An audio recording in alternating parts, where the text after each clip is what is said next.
Good. Got it. Got it. Hi, guys. I'm just going to tell the team that we're in the yoga. Okay, we're in the, and they can make an announcement.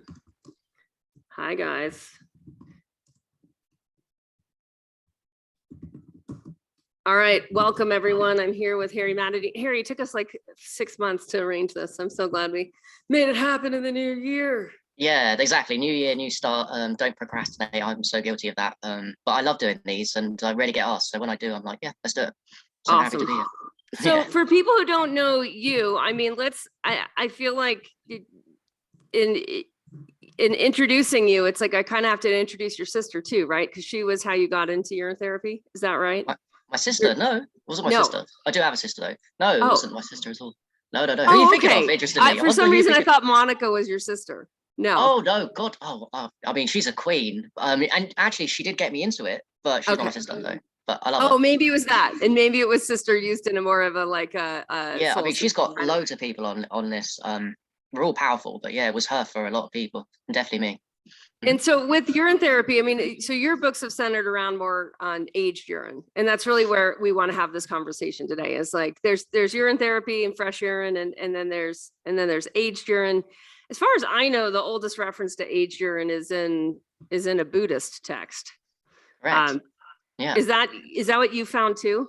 Yeah, and I'm actually working on my third urine therapy book. I'm going to write loads in my life. And the next one is the link between aged urine, not fresh, aged urine, the Buddha, and Vipassana. Very strong link because it's written in the Pali Canon. Plus, I think personally, it's pretty obvious because I've done the experiments. It really made the Buddha enlightened. It sped up his Vipassana. So it was the meditation, but it was the aged urine drinking that he promoted in his lifetime that pushed him towards the edge. Which is, I guess, why I'm so passionate about what you said, aged urine, not fresh urine. Yeah. So, I mean, so for those who don't know how urine ages, that it ferments, just talk a little bit about that, about what's going on because it's such a funny thing. I know. Cheers. I have my whiskey bottle that nice. I keep on my desk. Very aged that. Because a lot of people think that, like, I mean, even people who ferment food have no concept that urine ferments, and fermenting is. It's to me, it's a way that things, rather than breaking down, they do it's the opposite of entropy or negentropy, where things actually become more biologically and evolutionary complex. They add in complexity rather than break down into building blocks. Yeah. So yeah, and people have no idea that technically anything natural ferments. And I think generally people seem to assume the fermenting of fruits, vegetables, even urine, breast milk, anything is bad. But actually, I've come to find on my journey of experimentation and watching and learning from people on Facebook that aged urine is only one of many things that seems to grow more powerful when it ferments. But boy, does urine become more powerful when it ferments. Very obvious when you try it. You need to try the aged, you know? So, yeah. Yeah, I mean, one of the biggest differences I've noticed is swishing with aged, and the more research I've done for my Wild Habits book that's coming out shortly is which I bought, by the way. I think I bought it. I saw it on the top of your Facebook. I bought your course. Yeah, your book. Yeah, so yes, the book's so the tongue bacteria, like the microbiomes, right? We have all these different microbiomes in the body, and the tongue microbiome, or the oralome around the tongue, the whole mouth microbiome, really is dictating the health of the rest of the body. It's like if something's off there, it's one of like it's the canary in the coal mine. It's one of the early warning signs that other microbiomes, maybe the colon microbiome or the gut microbiome, are also off, or lung micro or skin, or et cetera. So the bacteria in the tongue, crypts, create nitric oxide, but adults over 40 in modern civilization have almost no nitric oxide production from their tongues anymore. Really? I didn't know that. Wow. Because the oralome's so disturbed. So one of the things that I noticed from swishing aged urine right away was like like the little cracks and weird imbalances in my tongue just started to go away. Do you mean like the whites on your tongue and those kind of things? Yeah, and just like cracks in the tongue. If you look at like a baby's tongue or a little kid's tongue, there's almost no cracks, no tremors, there's no scallops, there's no what in Ayurvedic medicine we would see as imbalances that are showing up at the level of the tongue. And so to me, like right away, I was like, oh my gosh, this is kind of wild how compared to swishing, because I've been a swisher for a while with coconut oil and, other base oils, but wow, holy cow, like aged urine does something that is clearly feeding the cells of the mouth. And then one can extrapolate there with drinking or doing enemas or rubbing into the skin, how it's feeding the microbiomes. So yeah, tell me more of what, I mean, I know with swishing too, you're getting it under your tongue, so you're getting more direct absorption right into your bloodstream. Mm-hmm. And just describe too, like, why back to the Buddha, like, how do you think it works in terms of elevating consciousness? Oh God, that's a great question, because I think I think I've got it figured out. I mean, there's a lot of debate still why aged urine, the fermentation of aged urine, becomes much more powerful than fresh urine, which anyone will realize when they go through this process of trying fresh and then developing into aged. Well, I think I figured it out, and that's why I want to talk about it more. I've talked about it a bit in the second book. I talk about it more in the third. Why the Buddha? Basically, I mean, there's loads of things going on, but it's structured water is urine, even fresh urine, from even an ill person. So when you put structured water, like the opposite of tap water or bottled spring water, because it's been out in the sunlight for a long time, you take structured water back in your system, it does something magical. It really hydrates you. So wherever it goes, it hydrates the cell in that particular part of the body. So you drink it, it'll hydrate the cells. So you put it on the tongue, it hydrates the tongue. You put it up the bum, it hydrates the colon. And then aged urine becomes more structured to a level that we can't imagine, hence the main reason why it becomes so powerful. And it becomes super structured is my joke. Gerald Pollack talks about it, the fourth phase of water. He'd be proud if he was open-minded to the fact aged urine is structured. I don't know, I haven't asked him, I'm not sure anyone has yet. We'll see about that. But yeah, it basically becomes super structured, and it becomes highly negatively charged, and the opposite of disease, because it starts pulling out the diseases wherever it goes when it's extremely negatively charged. Pretty much every disease is the opposite. So it becomes like a magnet, an electrical magnet, gives you more electricity, and this magnet goes into the body and pushes everything out the waste to a deep level. So not like on the surface, whereas fresh urine could do that probably for some things like the blood, but the aged urine goes deeper. It goes into it, gives you a deeper level of detox, and because it's so structured, it elevates your consciousness. And it's all tied into the Buddha and Vipassana meditation, because what I found is I've done it before my last Vipassana. I did aged urine drinking, and I found that my concentration for meditation became very extreme with aged urine. It's a superpower of concentration, and you need concentration for Vipassana meditation. In fact, you need concentration for any meditation. The more concentration you have, the better your meditation will be. So therefore, it magnified times 10 my Vipassana meditation. So I'm convinced. I already know, because I've there's 4 quotes from the Buddha in the Pali Canon that he talked about aged urine as medicine, but he didn't. I think only one quote talks about for nirvana. For the others were just medicine. But actually, I think he's pretty obvious. He meant as well for enlightenment. So he was saying to people, here's free medicine called aged urine in his time, 2,500 years ago, and here's another medicine for your Vipassana to make your removal of traumas and your escape from duality much easier through aged urine. So yeah, that's what I think on it, and that's why I want to write this next book, which I'm getting done at the moment. I'm super passionate about. Awesome. Yeah. And I just want to say, because I did a bunch of research on structured water, and in the scientific community, there's all the debunking stuff. But one physicist I came across at Arizona State University, his name's Paul Davies, and in a lecture he gave, it's on quantum biology, the hidden nature of nature, he says that, and I'm just going to read. He says, the water from your tap in your bathroom is completely different from the water inside your cells, because water is a polar molecule, and the way it lines up around organic molecules, water in a biological system becomes ordered.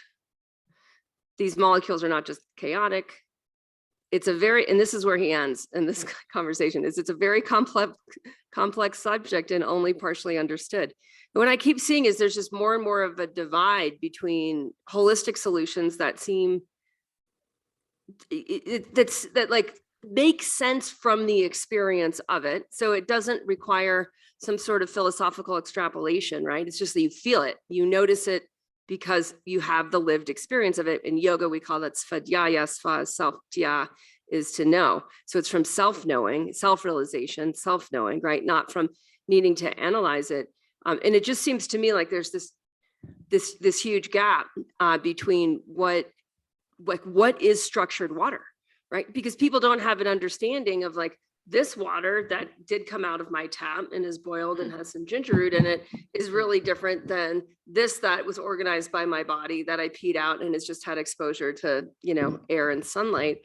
And it has this whole idea of how the energy works, of that it's polar, that you have a plus and you have a minus. And then that brings us into some of the research with the negative ions, right? That we know that there's this really strong polarity as the urine ages. It seems like the negative ions increase, and we can measure that with an ORP meter. Mm-hmm. Yes. Now, to me, this is, so do you want to talk a little bit about that tell me what you know about that. Yeah, sure. So I think the difference between structured and unstructured to me is like unstructured is basically dead water. There's no polarity, like you said, there's no electricity in it. We are electric magnetic beings. So we need, for optimal, like you said, high consciousness at the beginning, and to thrive and to be as healthy as possible, we need structure. Everything's structured, geometria, the patterns of the universe. When we take psychedelics, we realize everything is not solid. Everything is structured in some kind of amazing way. Well, that includes our urine, because that keeps us alive, even an ill person's. But even an ill person's urine, when it ages, everyone's urine, when it ages, it becomes more polarized, more structured, more electrical, more optimal for your health. You'll feel, like you said at the beginning, the difference. There's one thing to know. I think I don't know a lot, but I like to know and explain things because it helps me and to explain to other people. But yeah, it's just I just know it's super structured, and it's because of what you said. Like, we know in the communities now that the aged urine becomes more structured. It ages quicker when you put it in sunlight. Now, what ages quicker? What normal water becomes more structured in sunlight? Even spring water in sunlight becomes more structured. Another thing we know about aged urine: when you put in a freezer or in the cold, accidentally or not, if it's just cold, it ages quicker. This again goes in line with the theory that even normal water, spring water, ages quicker when it's colder, because the structured water is like a four phase. It's like between liquid and solid. It's like ice. Ice is structured water too. I'm not saying it's healthy because it might be tap water ice, but yeah, it's a gel water, basically, aged urine. It's not liquidy, it's gel-like. And our entire blood system is gel-like too, because we're made of structured fresh urine. But if we put an increased viscosity of gel water, basically aged urine, into our body, it gives the cells, it drives right into the cells and it gives them the energy that they need. We need gel water. The more living you are, the more your water is like, your blood is gel water, and the closer you are to death, the more liquidy and unlike the four phase it is. So the more four phase water you put in your body, the more energy, vitality, detoxification speeds go up a lot. So there's so many angles for this to get people into it. I'm sorry, what's phase 4?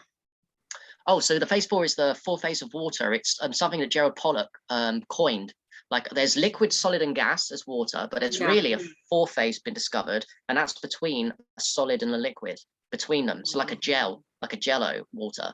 It's not solid, but it's not liquid, it's in between. And that's what our blood is made up of. That's what spring water that's been out in the sun is made of. That's what fruit water is made of because of the sunlight, the structure. And that's definitely what happens to aged urine. It becomes a gel water, which is what the body needs. The body doesn't need a liquid blood, it needs a gel water blood, and that's what the age gives you. It's I don't know, I think it's one it's the something with the viscosity is connected to the negative ions and the polarity that changes the correct. And as you said, change the texture. Yes, the negative ions definitely, like you said, the Ort meter goes up. And also when negative ions goes up, the alkalinity of something has to go up. And for the human to thrive in this reality, overall, the parts of the body, especially the blood, has to be as alkaline as possible. Not every part, I understand the stomach and all that, but the aged urine doesn't interfere. But generally, to thrive, humans need a high dose of alkalinity, because it seems like we're bombarded by stress and acidity from diet, from thoughts. So basically, when you dump a load of alkaline, really alkaline aged urine that's highly negatively charged, you thrive. I mean, there's people that have talked about Otto Warburg cures disease with alkalinity. I think, to me, that's what I lean towards. Alkalinity in the body creates optimal conditions for higher consciousness, and that's definitely why the Buddha and us that have tried it recognize there's something going on when we drink or put under the tongue aged urine. You can feel different. I mean, how did you feel when you first took it, Kate, the age? Well, I mean, I think the biggest thing I noticed, and it's funny, there's a few things I want to share. Well, and I want to break some things down first. So alkalinity and negative ions, right? So sometimes people get confused about that because on the pH scale, alkalinity is from 7 to 14. It's on the higher side, but what it's actually showing is that there's more negative ions. For those who don't know ORP, we're talking about oxidation reduction potential. So oxidation is like oxidative stress is one of the ways that we can measure allostatic load on the body. So this is coming straight from like Western medicine, Western science. It's like if you're trying to see how broken down a body is, how rapidly it's aging, how many stressors, how many negative stressors there are accumulating, you're going to see that show up in the allostatic load, which is measuring the amount of oxidative stress. So this is the opposite of that. This is what is the urine, especially the aged urine, because regular urine's at like -50 ORP, whereas aged goes to like -200 ORP, right? Right. Well, I guess an ill person's could even go a bit lower than -50 to even pluses, to be honest with you. But yeah, but generally you're right. Depending on what's depending on what the person's eating and what they're doing. Yeah. Oh, sure. Exactly. That's Yes, McDonald's, your pee's not going to be have that many negative ions. So and what we're talking about here is that it's the negative ions that seem to pull disease out of the body, that it does serve like a magnet, and it literally pulls congestion and confusion and toxicity out of the cells. We know it increases oxygen supply within red blood cells, right? We know all of a sudden the body's getting a lot more energy, and that we need the oxygen to actually pull oxygen molecules to actually pull toxicity out. Yeah, exactly. Increased oxygen, CETA potential to red blood cells. The blood becomes more smooth and free flowing and less sticky. What's going to say the free radicals? I mean, there's a theory out there that the free radicals is what ages us, and that's a plus. In one simple way of looking at it, it's a positive. It's inflammation, which is positive ions. So you just flood the body with negative ions with an uber superstructured water that really reduces inflammation in the body and takes away those free radicals, which I do think there's a factor of just, free radicals on the face and whatever the body does age you. So in other words, what I'm saying is it de-ages you. It elevates your consciousness, it de-ages you, it makes you much more concentrated for meditations like you wouldn't believe, much calmer. It's great for depression too. I mean, that's really what led me to it, even fresh urine. Urine therapy is good for problems of the mind, mental diseases, as well as physical diseases. Yeah, I mean, yeah, let's get into. So one of I had this dream last night, actually early in the pre-dawn hours this morning, and it was funny. It was a dream about this conversation, and in it, I was kind of laughing because it sounds like we're plugging a supplement. Like there was this whole energy in the dream around like we're plugging a supplement, we're plugging a supplement, we're plugging the supplement, and it'll do all these amazing things. It's like, it's great for enlightenment, it's great for blood pressure, it's great for depression, anxiety, it's like for all these things, and then at the end we're like, and guess what, like you're pissing it down the drain, right? Because that's sort of the I think that's been one of my bigger I think one of my bigger breakthroughs with urine therapy, and I think it was accelerated by age for sure, and by looping, is the sense. I mean, there's a lot in the yogic texts, in like the Shiva Sutras, and in some of the Advaita Vedanta texts around like you're completely self-supported. Like that's the message. Like you need nothing. Right. And I think it's an intellectualized idea, but what urine does, particularly aged urine does, is it makes it actually so that it's physiological. And that shift, I mean, I was even thinking about this the last few weeks because my aged urine, and I wanted to ask you this, it's salty, and I feel like my body doesn't need that much, like I don't need salt. And so then I think about the salt wars, because salt was traded as a form of currency a few thousand years ago, right? But it seems like the body even can upcycle its own minerals, even salt, right? And that becomes insanely obvious the more you do aged urine, the more you realize like you don't need salt, or you need way less salt than is in a typical diet. Because if you're putting it back in, like your taste for it, right? It's just like, oh my gosh, all other food starts to taste too salty. Yeah. But that's an interesting one, the salt debate. I think there's different types of aged urine. I'm sure you've experienced it. I mean, in terms of taste, one that's really hard to drink because it gives you like a pain in, I wouldn't say a pain, like a firewater in your throat. I think those are the ones. It burns. I think, yeah, this is what I don't know. I speculate that it's probably the salt. There's a lot of salt in there was a lot of salt in the fresh, and when it aged, and it's still good, it just, that's the burn, I think, from too much salt, because that resonates with me. However, I've just drunk some now, that the aged urine salt one with loads of salt, and I get benefits from whether my aged urine is tasteless sometimes when I'm clean, fasting, eating just fruits, or when I'm dirty, I guess, and I've eaten too many salty cooked foods. It seems to just work, which is why my angle for aged urine is always been, for fresh and aged, is because people will ask, when can I start urine therapy? My diet's bad, and for me, there's no dogma, because I started on a bad diet and it worked. I don't really focus on that. I just want people to experience the magic of this stuff. Yeah, even if they age their urine in plastic, it's still okay. It's better than not, doing it. So for me, there's no dogma where you start with these things, whether you have a salty diet or an unsalty diet. Plus, if you go deeper, the more you start with the aged and really elevate your consciousness, the more you're likely to change your diet anyway over time, because you're starting to experience a different consciousness. So that will change you. People need sometimes a reason, but you just got to try it. That's how I rolled with it, it's how you rolled with it. You got to be open-minded and try it, and don't get attached to amounts, because any urine's better than no urine, aged urine, fresh urine. And don't get attached to when you drink it, just because it's your body. It's always good, and especially aged, it can never go wrong, I basically said. Yeah. So one of the things I noticed with snorting aged urine and using a syringe, right, the sort of the drinking through the nose, because I grew up with a lot of sinus issues, allergy, sinus issues, basically just a lot of high oxidative stress in terms of my physiology, right? Is it started to clear deeper and deeper levels of the sinus channels, and it would burn and burn and burn. And now it doesn't always burn. Sometimes burns, sometimes doesn't burn. And I know that the aged urine can burn mucosal membranes, right? But it doesn't seem to have a harming effect on anything that's good in the body. No, it's almost like it's organic molecule, and anything that's not supposed to be there, it will burn off, and it might cause pain, like the tongue.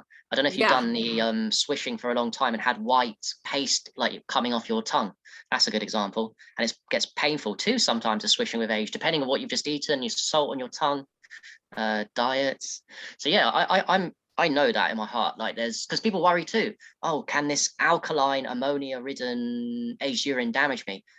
No, not really. It doesn't matter how much you do. It does the opposite. It seems to know it's like it was created by consciousness.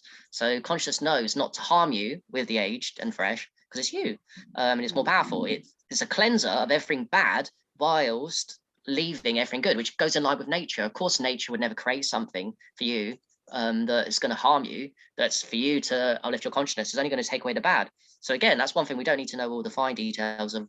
Oh, it's not doing this. It just takes out generally all the bad over time and leaves you the good stuff without harm and damaging you. Although it might feel like you're being damaged, because like you said, if you do up the nose, or I do the eye drops, these always hurt, the old eye drops, but it doesn't mean it's harming me. It's just because it's extremely alkaline, and the eyes are sensitive, and after it, I feel great, and I have a load of experiences with aged urine eye drops.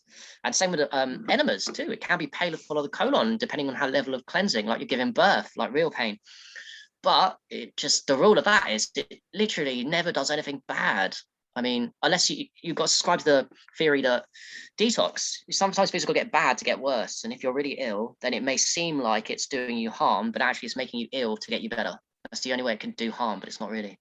Yeah. One of the ways that I have experienced it, and also because of leading hundreds of people through detoxing, is it's like when when toxins are trapped, there's often very general symptoms like low energy, or just a feeling of malaise, or lethargy, lack of inspiration, weight gain. But it's not acute symptomology like a vicious skin rash, or puking, or diarrhea, or something that's like showing acute. But as soon as the toxins get into circulation for removal, right, or for incineration, right, like that's when you have symptomology.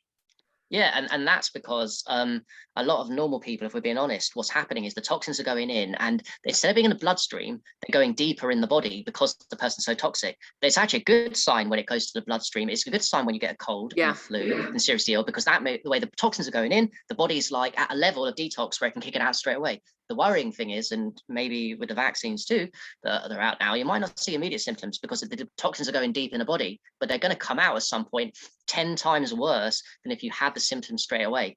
And that's what aged urine is, a kind of factor that pulls out from deep within, especially if you fast with fresh urine, and especially fast with aged urine, which I haven't got to yet, I'll get around to at some point, that you don't eat any food and then you do the aged urine, you're really going to have a deep detox. Monica talks about this, Kundalini experiences, and yeah, it's just the most powerful, free. We're not trying to sell anything. I mean, how can I make money from it? I mean, I sell a book that makes, I don't know, peanuts. I don't really care about. There's no, it's more of a passion. Like when something helps you so much, and it can help anybody because everyone goes to the toilet and pees, and it gives you a mission, because me and you know somewhere along the line we've been taught that, I don't know who told me, but urine is a waste product, and everyone seems to think it. You ask any random person, 99%, 99.9 will tell you they don't know where they learned it, but somehow they learned it. So that gives you a mission, because when you learn that it's the absolute opposite, then the work begins. You know for you, but it's not enough just to know for you. It's for your friends, your family, people you care about, and everyone, because everyone can be healthy and not reliant on pharma drugs, which at best do neutral, don't really help, and at worst cause major problems. Whereas the aged has been designed by us, by consciousness, to heal us for free. It's not the only thing I use, by the way. I'm all over the place. I even use really powerful paid supplements, but it's a foundation because it's free and everyone pees and everyone has bottles to store it in. Yeah, so yeah. Yeah. I mean, that whole component of, is it, because there's questions on the forum, like, is the body getting rid of the bad? There's just misconceptions right around what's in your blood. So urine comes from blood plasma, it's ultraplasma filtrate, and that, even, so, and then waste goes out as far as, as far as feces, like a lot of toxins go out through feces, but feces is also fermented food and is also should be understood as its own microbiome, because we all know that poop forever has been used as fertilizer, right? Why? Because it's alive. So then we start to enter a totally different experience of the body. And I think what you were just saying too about, the change that happens when you start to use urine is that all of a sudden it's like you're experiencing yourself in the universe in a maybe a more primal and true relationship that's less productized, right? And so the urine is a waste product. That mindset, that mentality is embedded in consumerism. So it's embedded in you being a consumer, not you being a creator. Whereas if you think about it, like you as the creator, you're creating your urine. And so then if we talk about plant medicines, or even in Ayurveda, they'll use metal medicines, right? Where they go into alchemy with both metals and with plants, and very long, medicine making processes. If you're upcycling your urine, you're upcycling the medicine you're making, and you're getting that immediate feedback. So you're able to design and intuit. And that, to me, I think, especially when I look at the results people have with anxiety and depression, and even my sense that in Ayurveda, there's better words, and there's better words in different languages for different concepts, right? So Sanskrit and some of the other Asian languages have better concepts around consciousness and holistic systems, how the universe works as a holistic system, rather than our Western languages that are very noun verb oriented. They're less like you're in ising, and they're more like you're in it. And the words are structured that way. So one of the words, svastha, is seated in the self, that you're seated as the self, as the creator in the self. And it seems like that's what urine reminds or changes the mind, in terms of reminds it back to the natural state, that you are the creator. And then because it's because you're having an intuitive experience, you have the power of intuition, you steer towards that which is nourishing You then pee out some of that nourishment that's circulating in your plasma. You upcycle it, so you get feedback. The more you're aging your urine, the more you're doing that in a longer cycle rather than just a hour by hour cycle, because you can literally change the taste of your urine in 2 hours by drinking some coconut water right now, right? But you can then extend that out, and then you can really create the inner vibration you want to experience by collaborating with the ecosystem around you. Yeah. Yeah, like what you said there, like we are incredible creations by some divine force. I don't know what to call it. It's not belief to me, it's a knowing. And our body is all powerful. And one of the reasons now I love urine therapy is the angle that actually it reminds us that we are all powerful and we don't need to rely on other people to be our own doctors. Because it's funny, we all have this thing that we pee out that has incredible powers to it, because your body's incredible. There's a million processes going in your body now, you have no idea. Your lungs, your liver, how many people take for granted the heart beating, the body functions, the kidney, that distilling the urine, the heart that's vortexing the urine so it becomes structured water. The water distills it, the heart makes the distilled water structured, so it makes it more alive.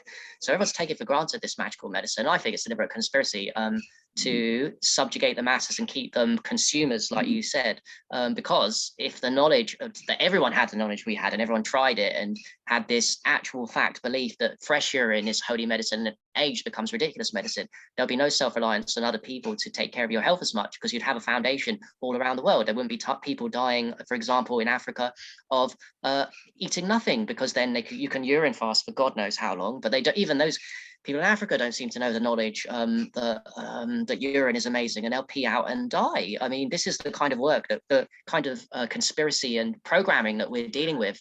I mean, another one is swimming pools. What do they tell you in swimming pools? Not to pee in a swimming pool. What, in a chlorinated water, which is really bad for you, because it would clean up. I'm laughing. I had a friend before, and they just peed in their hot tub to keep it, basically, because it's probiotics, so you get the good bacteria, not the bad bacteria. But yeah, totally. Yeah, right. Like, yeah, keep going. And the biggest one is for me on urine therapy that I was sold already because of my own experience, but the actual truth is that without urine, I think me and you and everyone listening to this wouldn't be here. Now, some people might get triggered and not understand. Let's explain. Amniotic fluid is actually comprised mainly of urine. Now, listen, the baby, the fetus, when it's in the mum's womb, the first few months doesn't have any kidneys, so it doesn't pee out anything. The mum has kidneys and puts it into the amniotic fluid. The amniotic fluid doesn't just protect the baby, because the baby doesn't poop in the 9 months it's in there, so no feces come out, but it does. At first, its mum urinates into the amniotic fluid, and the urine is actually needed because the baby is constantly taking it up the nose and the mouth, this urine. It's absolutely essential for the lung development. The baby is constantly surrounded by it, so it's touching its skin. Anything that touches your skin enters your bloodstream and body. So the mum's urine for the first 3 months is touching the baby's skin constantly and sifting into the baby's bloodstream and body through the skin. Also, it's inhaling it through the nose. Eventually, after 3 months, the baby does grow kidneys, and then the baby does its own peeing, and then the baby does what we call looping, I guess, its own urine, its own fresh / maybe aged urine. I don't know that. I don't know if we know that yet, but it's definitely fresh and probably a little bit aged too. So the baby's doing urine therapy. What I'm saying is, this is a reason why babies have baby soft skin. Every baby, funny enough, doesn't matter if it's got any issues when it comes out, autism, it has baby soft skin. There's only one reason why a baby has baby soft skin as soon as it comes out. It's because it's surrounded by urine, which other people tell us is a waste product. How ridiculous is that? Well, and then we put urea in skincare products, right? Right, and urea is the reason why when we do aged urine rubs, somehow it seems to go into the skin like no other water. It seems to absorb so smoothly, like it was meant to. Funny that. Yeah. And there's in the chat, there's some, just questions about, why do we pee it out if the body wouldn't retain it? The way that I understand this, it's when I was drawing it out for the Wild Habits book, it's the water cycle. It's the water cycle. It's like everything's moving in cycles. Everything's moving in cycles, right? Everything. So it's like it rains. So where did the rain come from? Well, the rain came from the clouds. So where did the clouds get the moisture? Well, the clouds got the moisture from the ocean.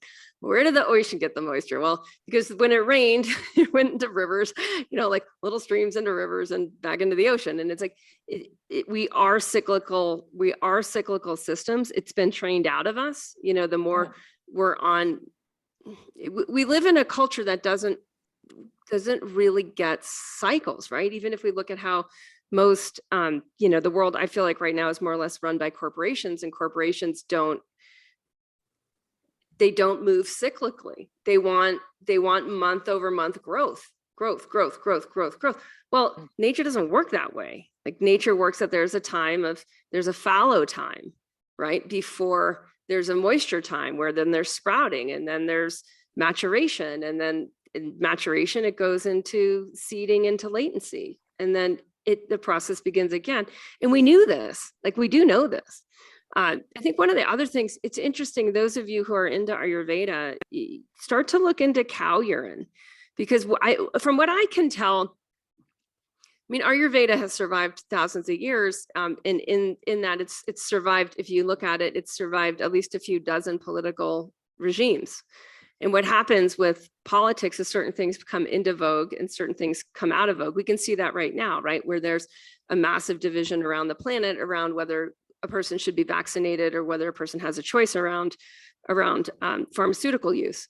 And we can look that there's applications of disgust, right? So that like a lot of people who are vaccinated think that anti-vaxxers they really do think that they're disgusting, that they're immoral, that they're spreading germs, right? So it's very, very high.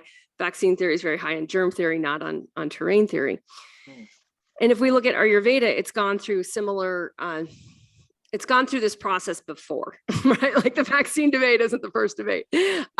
So, when I look at the like right now, currently in India, cow urine supplements are sold, tons of them, lots of them. It's a very, very popular supplement. I didn't know cow that. urine. Cow urine supplements, did you say? Cow urine supplements. So why because they knew, right? Because if we look at these ancient texts, it's in the Ayurvedic text, right? No question that it's there. It's no question that we knew this. Right? Anyone Google Shivambu Kalpa? That's interesting. Shivambu Kalpa is the one. Google and it. So, right. And so Shivambu Kalpa, right. And some other ones as well. There's a lot of urine therapy in Ayurvedic texts, but we look at it and what happens is like at some point in history, it seems like, and I would love if anyone has information on this, please share it with me. It seems like it just became out of vogue to ingest your own urine. Like at some point it was like, no. And we went to the productized cow urine, and then we learned how to dry cow urine and to pack it into pills, right? So that's a little bit of an evolution of so this morning, it was funny, when I was doing my aged urine massage, which I do every morning. I find my body craves it, right? And I'd like for you to talk about that too, the intuitive path and how the How body do you deal with the leads smell the body. then? Just out of curiosity, because it does smell to be watching this, the aged urine massaging most of the time, after a few hours afterwards, right?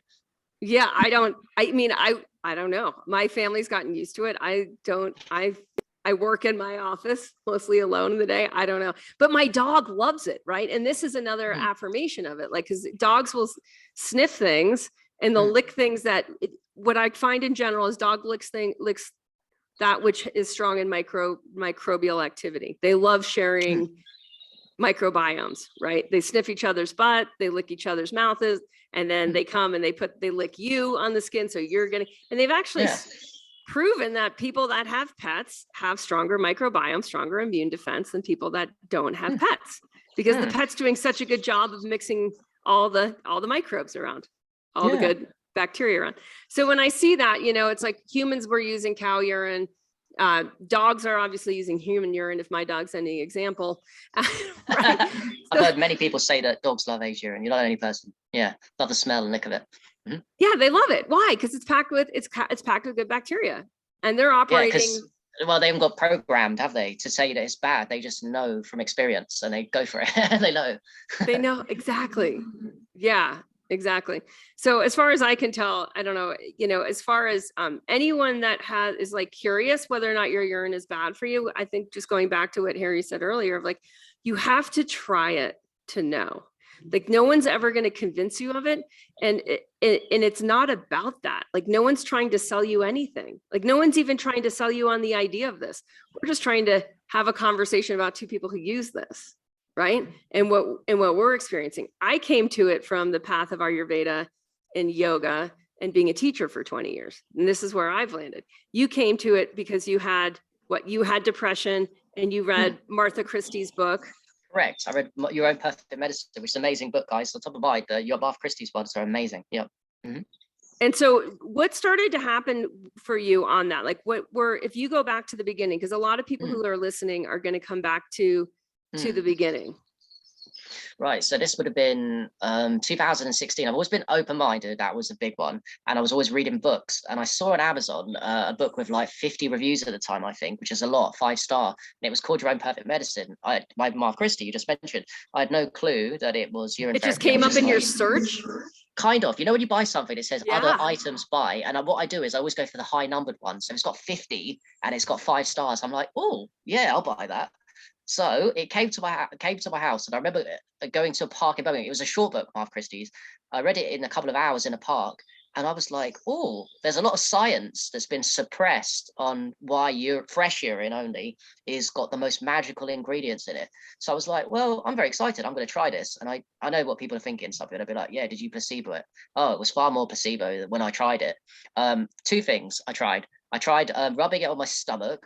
And that was the most magical experience, fresh urine, having never had this powerful water. And second, I've drank my first in the morning, I think, the next day, a little bit, not even a lot. And I knew that my life would never be the same again. And I kept saying that because the level of consciousness that I was currently experiencing in terms of my physical health and mental health, I didn't know I had depression. It just removed another level of depression. So you didn't know you had, I think this is really worth highlighting. Like it was in retrospect that you realized that your system was depressed. Correct. Yeah, I've done a lot of work at this point. I've been 10 years in self-improvement. So I didn't have depression in terms of seeing the world wrong. I corrected that. But I had depression in terms of toxins in my body, that kind of depression. So when I took the fresh urine, it instantly removed a load of toxins in my brain and body. And that was such a sharp contrast to the tap water that I was on in the depression. I was like, whoa. And then I got super excited because I thought, not only is this a new level of consciousness I've never experienced before, but I can tap into it again because it's free.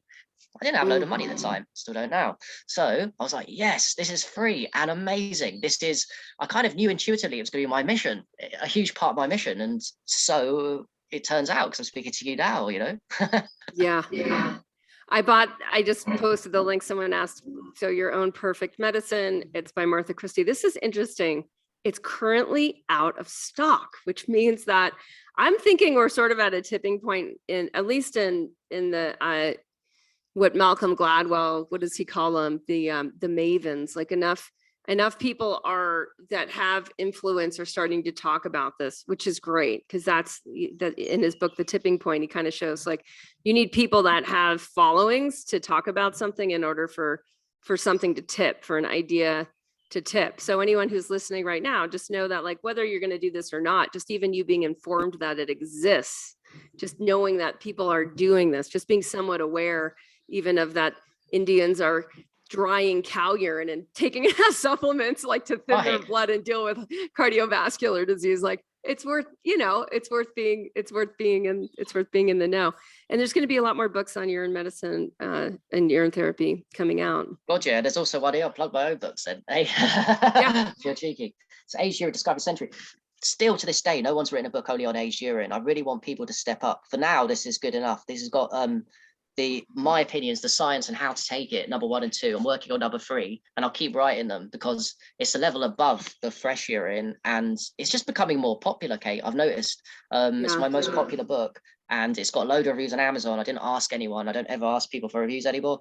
It's just organic because people recognize when they try this and open-minded, oh my God, they're so grateful to you because there's the book, there's the information. Now they're being exposed to it. And then most of all, they try it for themselves, sit it in a bottle for a couple of weeks, 1 week, 2 weeks, compare it to their fresh urine and their aged urine. Everyone notices a huge difference, a jump up, and they love it. And then it becomes like a lifestyle. It doesn't become just something for most people. They tried and said, oh, it wasn't for me. It worked for most people that try it tend to stick with it. And for good reason. It elevates the consciousness. I want to a little bit play devil's advocate because I bought Martha Christie's book in 2002, according to my Amazon account. I read it, I tried it, but I didn't know anyone else doing it. And I didn't really get it because of that. And it seems like 20 years later, it's really different, right? Because a lot of people are using it. But the other thing is there's a rise in urine therapy forums, right? So like on Facebook, you have a forum We have our Wild Habits Challenge forum where we're having this conversation. Brother Sage has his forum over on Mighty Networks, right? There's maybe 3 or 4 fairly popular urine therapy Facebook groups that are all free. And they have, some of them, you guys have a ton of resources and PDFs and conglomerations of research. That's super helpful to have. And I've even seen a PDF of Martha Christie's book in one of them under the resources and in one of the free Facebook groups. And to me, this really speaks to that, like for a habit to gain hold, and this might be more true for women than men. I'll just say that from the front because women are more communal and men go it alone more. Is knowing other people doing it can be that which makes something from I've tried it, I know a little bit about it, to I'm using it, I'm doing it. Yeah. Oh, that's so true. That's a story of me. Because when I first discovered it, I went on Facebook groups and I was like, I have to share this information. I had to find out more information. And where I came to is the groups that you've seen, and urine therapy, typed it on groups, thousands of people on the group. And all I did at the beginning was learn, experience, share, mostly just sit quietly and watch other people and learn. And then eventually I thought, well, I've got information to share because now I'm years into this. And yeah, it was a sense of community is what I'm saying, that of people that were similar to me. Yes, they were faceless and online, but actually it was more real because I was having the same experience as me that motivated me to keep going with it, because I knew my truth on it, but I didn't want to be alone in my truth. I wanted other people that were my tribe that were doing it similarly and practicing it online, because you think you're crazy, especially at the beginning when you have these experiences. You know, your entire life you've been told it's a complete, it's like, well, and if you don't think you're crazy, the people around you think you're crazy, so there's that. Right, because the whole life, everyone's been telling you one thing, and it could be an opening to an awakening. Urine therapy could be your opening for your own experience, because if everyone's telling you something and your experience at the beginning tells you, oh my God, that you have to stop, it leads you to questioning, well, what other lies has the system got? And I mean, me and you, and I'm sure other people watching this know, the system is set up as at the highest level, the biggest lies. They don't tell us lies on the small things. The big things that matter are all lies and opposites. And this urine therapy is one of the biggest lies out there. And it's deliberate to keep us suppressed, especially in these times, because it can really help with whether you believe COVID is real or not. It really can help. I'm not saying cure it, I don't know, but it can really help keep people alive and thriving in these mad times.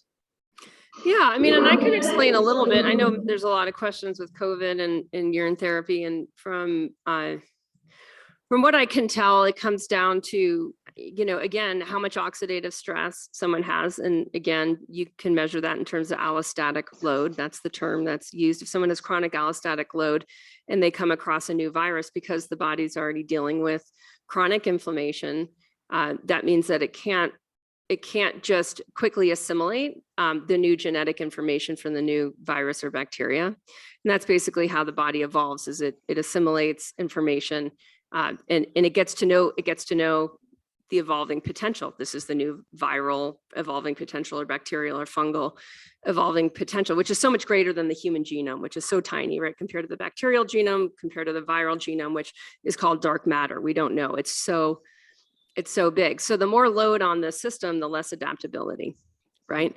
And that also means that because there's already a load on the system, it's the tipping point. It's the thing that's going to bring it over. It's like the one more factor that's already going to take the body down. So that we know that in terms of the stats on comorbidities, we know that in terms of the stats on obesity, with how sick someone gets from a virus or from a bacteria. So if you keep your allostatic load really low, and urine therapy will do that, right? It's gonna have that whole oxidation reduction potential, that ORP. You're saying, with what we know from the ORP meters is like aged urine's ORPs through the roof. It's, you know, it goes to negative 200. It's insane. So what it's doing is it's pulling that chronic inflammation out of the physiology, but it's also nourishing. This is where it's so fascinating, is it's nourishing the microbiomes of the body to actually, and the microbiomes are what are creating homeostasis within the physiology, as opposed to allostasis, right? And so with that, and this is where I think it gets really interesting with viral loads and transmitting viruses, even, is like, if you were to get a new virus, a new cutting edge virus that your body hadn't adapted to yet, and you had a low allostatic load because you lead an anti-inflammatory lifestyle, using positive stressors in your life or habits that are hard to do, but make you better, smarter, more thriving, more oxygenated, more relaxed, as opposed to negative stressors, which do the like opposite drinking of aged that. urine. Aged urine's a good one. Yeah. Right. Aged urine's a good one. So then what happens, your body comes in contact with the virus starts replicating, and that replication shows up in your blood. So it's going to show up in your urine. It's going to show up in your feces, because the virus is also replicating in the colon as well, and in the mouth and in the sinuses. Is you start upcycling, and what's so fascinating about this, so say you do upcycle by doing urine enemas or upcycle by snorting aged urine, you're nourishing the microbiome. So then the microbiome is more quickly to adapt to the new genetic information. Right? Yeah, I like so that. you get this hyper adaptability. And what's so fascinating to me about that is this is terrain, you guys, this is terrain theory 101. Make the terrain is the microbiome, and how the microbiome optimizes your human genome. So how the microbiome makes the human cells healthier is from the microbiome cells, right? That's the terrain. Keep the microbiomes healthy, and bam, you have adaptability. So it's not about fighting germs, it's about healthy terrain, and that germs seek unhealthy terrain, right? Right. So yeah. Drugs cause dysbiosis, and it doesn't matter if it's an antidepressant drug, if it's ibuprofen, if it's a vaccine. You guys can do all the research on this like I have. It's all right there for you. Pharmaceuticals cause dysbiosis, meaning it kills the terrain. Yeah, the good bacteria in your gut. Yeah, and everywhere. Yeah, and everywhere. Yeah. And the viruses, which are good too. Like we're so confused on that. Mm. Oh, so in terms of, I was interviewing, this will come out this week, you guys, Emerin Mayer, who's Dr. Mayer is he just wrote the gut immune connection. He also wrote the gut brain connection. He's like one of the head researchers in the world on microbiome. And I asked him about, and he's European, so he's from Germany. So he's actually, even though he's lived in America for 40 years, he's very, I find Europeans are a lot more open-minded than American doctors on this sort of stuff. So I asked him straight off, I'm like, do you know anything about urine therapy or about using upcycling urine? And he was like, he looked at me like, and he's like thinking of all the research. Because this guy, he runs a lab at UCLA, right? Like he's got access to funding. He can run studies that he wants to run. And he said he remembered this one study, and they never really figured it out. And it was like, I think it was 10, 20 years ago. And it was on mice that had, it was on what are they called? Mice that have babies. And the mother mice was licking the urines out of the pups. So someone asked you about pregnancy and upcycling urine.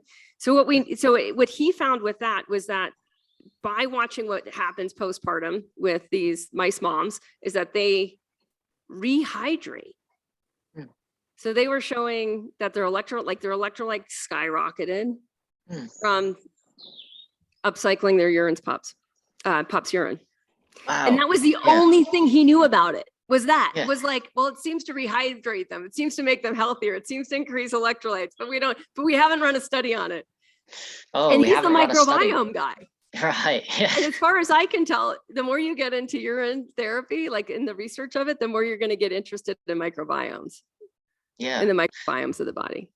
It is fascinating. My bias is that only because I'm a little person and I've not got any degrees. I failed university twice. The studies, I mean, if we wait for studies for these things that are never going to come, because guess what? Most of the studies are funded by pharma, and the ones that aren't, there's just none coming up since the 40s. That Martha Christie's was the last official studies in the 40s. So there's no studies almost since then of urine being amazing. Yeah, it has. Which this should raise eyebrows in itself, right? Like, why are there no aged urine? I mean, there's barely any studies on urine. I mean, the Canadian urine metabolome has the best breakdown of all the things that are in urine, that's a fun website, especially if you're into chemistry. But like beyond that, there's no aged urine. I can't find a single aged urine study. Right. So what's the benefit of these universities? What's the profit basically in them doing these studies on urine therapy? Where's the money to be made is one angle of looking at it. But second angle is it's going too deep and touching too raw in waking people up, because it's like there's a resurgence now with psychedelic studies coming out, but there's still none on urine. We're a little bit behind, and yet we're not behind, because I know from my book sales and from urine therapy groups and your groups that urine is actually kicking off aged urine, fresh urine, despite the fact that still to this day there seems to be almost no progress with the studies, because actually anecdotal evidence on aged urine rules the wave. It seems like everyone has amazing experiences with aged urine or fresh urine, so that's what we're relying on. But in the future, I'd love it if if we all collaborated and paid scientists. But I don't know, maybe it's too risky at this moment in time. Maybe they'll get killed, people are scared. I don't know. I'm less of a conspiracy theorist, like us versus them, and I think in pointing to the psychedelic research, I think that's a good model. I think that's dead on, where it's like a government stopped all research, but it didn't last. It only stopped from 1960 to 2012 or something, 2015, and now it's back.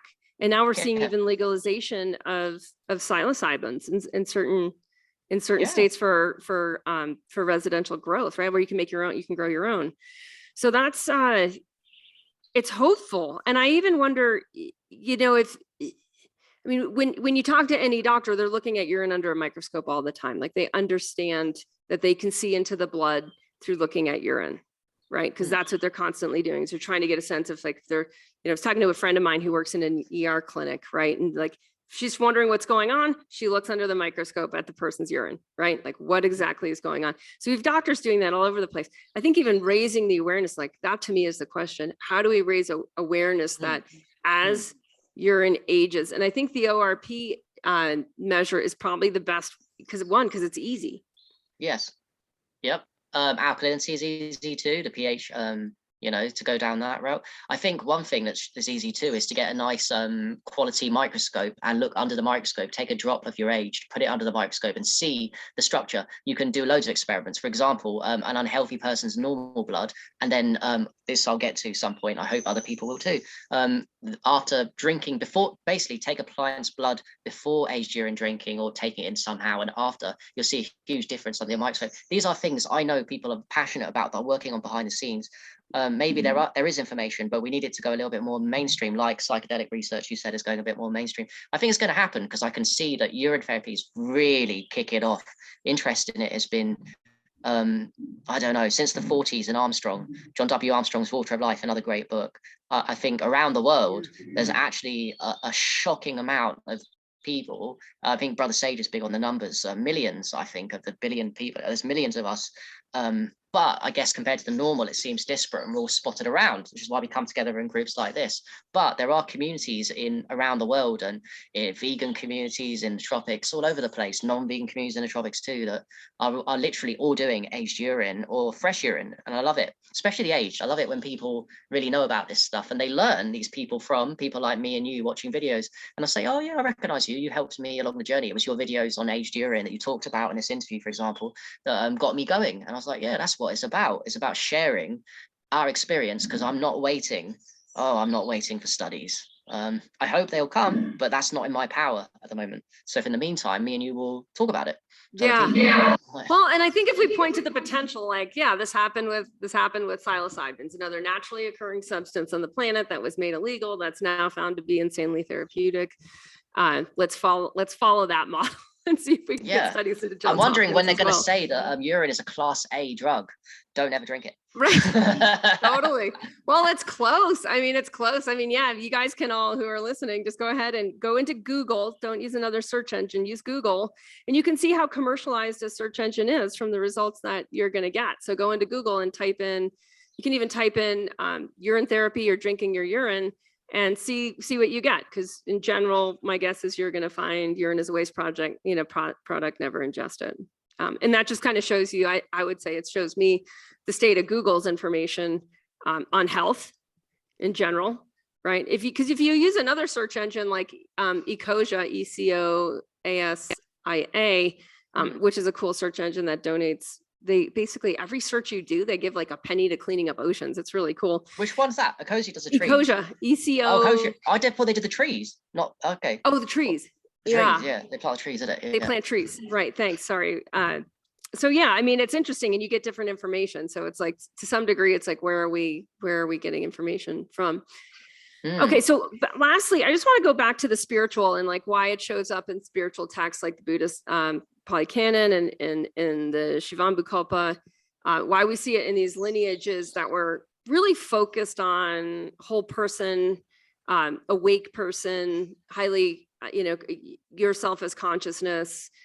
So from cultures that are anti-materialistic in general, that looked for a deeper meaning in life rather than an accumulation of wealth. If we remember, Buddha was the son of a king, right? mm. And he did not want power, right? He wanted wisdom, so he went for wisdom over power. Same thing if we look at Shivambukalpa, the Shiva, the mythic figure of Shiva, represents the same thing, someone who prizes wisdom over money. So with aged urine, there's a lot of sort of talk in user groups, citizen data user groups around the decalcification of the pineal gland Mm, and the mm. circulation of endogenous DMT, that you become a visionary of your life, and of a future. And we could see in the beginning, like back to the concept of svasta, you get seated in yourself as the creative power of the universe. So I guess I'd love to hear your thoughts on that. Yeah, that's amazing what you just said there. There's so many angles. Yeah, so the calc. I mean, I believe that a lot of people have, including myself, have had in the past a calcified pineal, which is almost like the spiritual center, right deeper in the body. There, it's part of the awakening process and part of the deal. I think why they put fluoride in the water, why we're bombarded by heavy metals in the air, while there's so much materialism going on. Because the more materialism, the more toxins and factories that produce increase the air. So there's no getting away from some kind of calcification of the pineal, which is why we've got to use tools that seem to decalcify the pineal as fast as possible. Some do it slowly. I think diet's cool, but sometimes it can be quite a slow process. It's very worthy though. And then some things really decalcify the pineal very quickly, and nothing to me more than the aged urine, because I mean, as soon as you eat or drink something, I think the pineal has the most blood per unit. It goes straight to the pineal, basically. So that includes bad food, bad drink, but also on the flip side, aged urine, which is amazing. And so it does. Once this gets decalcified, you start waking up, you start experiencing your superpowers. It's a journey, it doesn't happen tomorrow, and you start growing it too. I think it gets calcified and first it gets atrophied over time, so you can regrow it to its former size. I think it was actually quite big. And yeah, the aged is a great weapon for decalcification of pineal. And also it definitely does have DMT in it, because it has everything. Your body, you produce DMT at nighttime all the time when you do breath work, when you sleep at night. That's how you remember your dreams. Every time you're dreaming, you're producing DMT. When you do the eye drops, wow, this makes me gives me DMT highs of sorts, and especially if you fast with it, oh my god. So yeah, your body is producing DMT all the time. Anything good that your body is inside your body comes out of the urine. That does include DMT endogenous. So when you recycle, you're using something that you've already used with the DMT again. And DMT is the god molecule. It's tied into the pineal. It's it's our spirit. It's a different side to us than the physical. It's a manifestation of the invisible and of another reality that we get to experience here.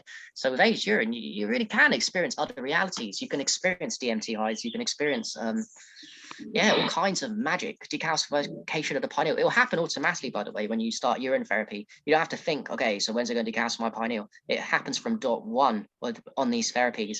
And then it's a process of, because it might be very calcified. It might take a couple of months or years to decalcify fully, and then you regrow it. Just as sun gazing increases, they found sun gazers, the pineal is increased inside, not just decalcified. Looking at the sun, it's very obvious to me, and I'm looking forward to studies on this in the future. Will no doubt come out. There's going to be studies about people that were on aged urine, particularly over many years, and they'll examine their pineals, and it's very obvious to me that their pineals will be way bigger than normal people's, just from the fact they were doing aged urine. It regrows the pineal and doesn't just decalcify it. And then when this is regrown, well, that's where it come back to high consciousness, superpowers, Yeah. amazing. Because you see, I mean, I hear it in the people that I've interviewed that have done more aged urine is there's a real sense of freedom of spirit. There's a real sense of not being entrenched in the material plane, like having access to it, right? Do what you want with it, but not and also not living from a place of what I call existential fear.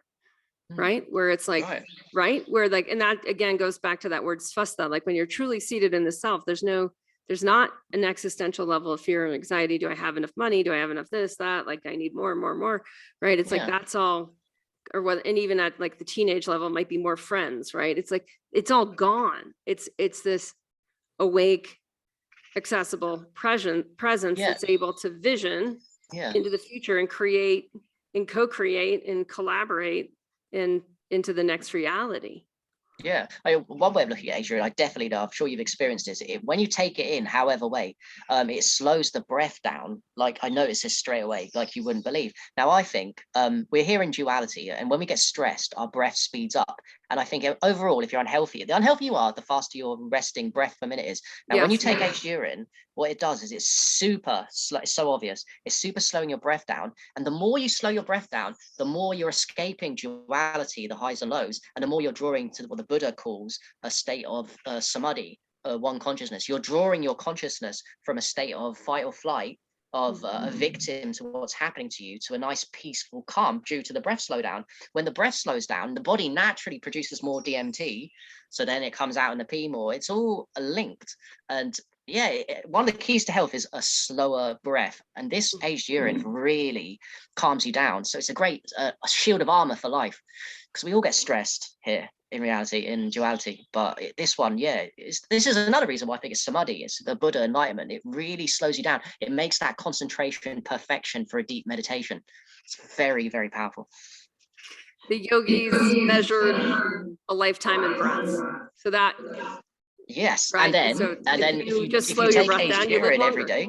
Sorry, go ahead. So breath work, I've noticed, slows the breath down, but it's temporary. I mean, I don't want to judge. If I'm comparing breath work versus aged urine, drinking, I always notice a much longer slow breath effect lasting many hours and even up to 24 hours, depending how much I've eaten, from just a little swishing or a little bit of drinking of aged urine. It really does stay in your system for a long time. And like you said, yes, the amount of breaths you take is almost directly correlated to how long you're going to live and how healthy you're going to be. So by that factor, and I know, and you know, that aged urine really slows the breath down to an obvious level, but it makes sense that, well, you're just going to live longer as well as happier, involving yourself with the process of aged urine.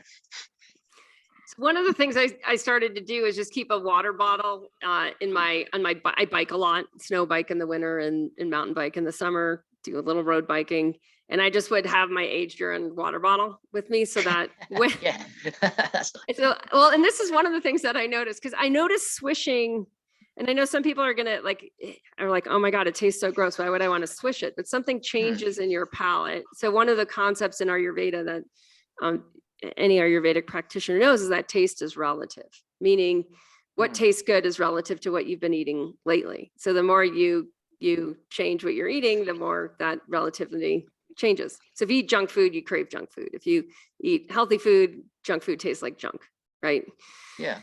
So with the aged urine, what I noticed in swishing it while biking, so under, right, heart, like just massive load in terms of positive stressor load on my massive oxygen demand, mountain biking up a hill, swishing is, first of all, it forces nasal breathing because you can't breathe through your mouth if there's stuff in your mouth.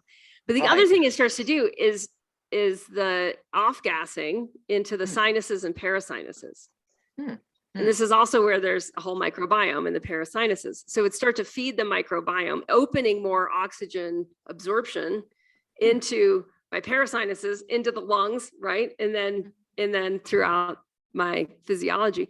So I started to notice I would crave it.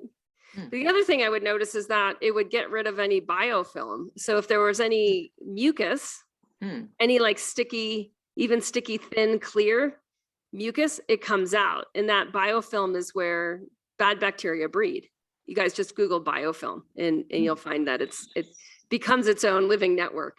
It's not always dysfunctional either. It can organize bad bacteria out of the body. It's the way the body collects stuff to be like, let's huck a loogie. Let's huck all of this on out. But in terms of places for people to start, like I would start with swishing, even swishing diluted aged urine with some fresh or some water. Or rubbing a little bit on bottoms of the feet or backs of the wrist, back of the neck. I did tummy, yeah. Whatever face. If you're a woman and you care about looking as young as possible, which I guess a lot of women do, and that's cool. Rub it on your skin and watch your face glow. Amazing. Just fresh. And then age is another level, isn't it? Like you look young forever. Jesus. And then with age, I mean, also to me, enemas were pretty easy, although maybe the first few kind of burned a little bit. Any advice on that for people who want to? Yeah, diluting. Don't go straight for the hardcore, especially if you're new to this.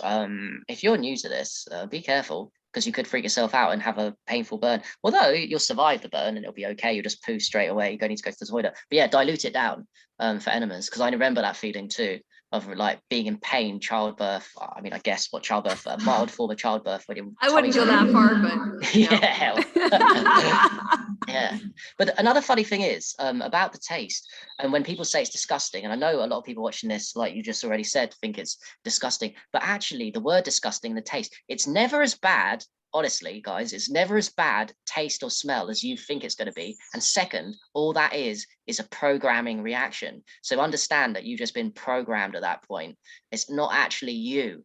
And third, once you experience it, your mind starts recalibrating from, oh, this is disgusting, to, oh my God, but it makes me feel so, I'll say effing good. I say the word, it makes you feel so good when you do it, and then becomes an addiction in a good way to your highest vibration, because it changes you, and you'll start a process of, actually, this is really amazing.